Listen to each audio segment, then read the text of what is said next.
Hai teman-teman, selamat datang kembali di modul Data Science and Technology Series yang berjudul Teknologi dan Manajemen Big Data.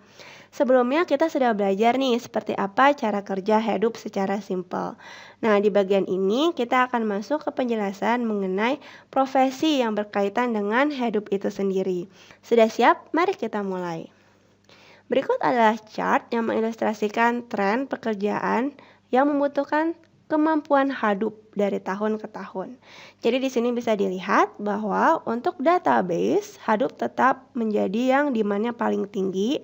Kemudian ada MongoDB gitu. Jadi kalau di Indonesia sepertinya ini akan masih terus growing karena sebenarnya teknologi big data belum sampai ke titik maturity atau titik matang untuk landscape industri di Indonesia. Kemudian, untuk implementasi Hadoop itu sendiri, seperti yang sudah saya ceritakan, Hadoop itu adalah teknologi distributed computing yang ada di layer bawah gitu.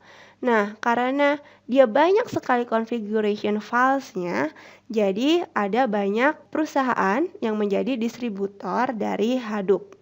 Nah, tujuan mereka adalah seperti yang dilakukan salah satunya oleh Cloudera, mereka membuat satu package, satu framework yang di dalamnya sudah terdapat teknologi Hadoop dan beberapa projects yang lain.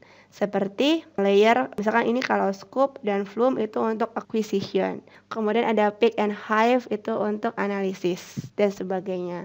Jadi Cloudera ini membungkus semuanya dan kemudian memberikan user interface yang lebih mudah dipahami.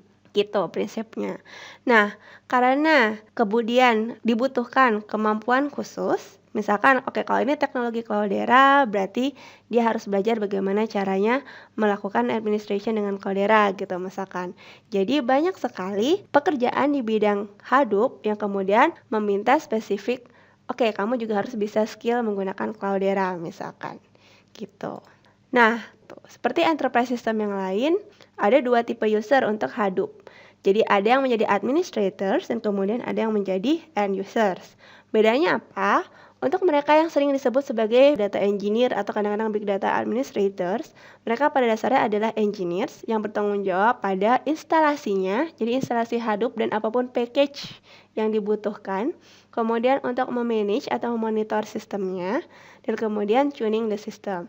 Ya, karena kita ngeran banyak aplikasi, jadi seringkali kita perlu fine tune sedikit di sana dan di sini. Dan itu membutuhkan pengetahuan infrastructure gitu. Tipe user yang lain adalah end user. Nah, kalau end user ini dia bertanggung jawab untuk mendesain application. Jadi kayak misalkan tadi mau menganalisis berapa kali kata korupsi muncul di postingan media sosial. Nah, itu kan sebenarnya aplikasi. Jadi itu adalah tugas end user yang sebenarnya mereka juga perlu memiliki kemampuan IT. Setidaknya mereka bisa programming dan bisa SQL gitu misalkan. Kemudian mereka juga bertugas melakukan import-export data. Karena bagaimanapun semua data yang distributed di dalam Hadoop, kita harus bisa mengimport dan mengekspornya dan kemudian menarik insight-nya gitu. Kemudian dia juga bisa work with tools. Nah, usage area-nya ada macam-macam. Jadi tentu saja yang pertama adalah search engine, karena dia kan dimulai oleh si Google dan si Yahoo gitu. Kemudian ada social media. Facebook adalah salah satu pengguna terbesar dari Hadoop. Kemudian retail, kita bisa lihat Amazon, eBay, mereka juga menggunakan Hadoop. Kemudian financial services, tentu saja karena mereka punya banyak sekali transaction data dan kemudian perlu melakukan banyak sekali analisis. Kemudian government, karena government data biasanya memang besar dan kemudian kita butuh menarik banyak insight. Jadi contohnya Federal Reserve Board kalau di US, dan kemudian ada juga banyak industri lain. Ya, contoh aplikasinya teman-teman sudah tahu.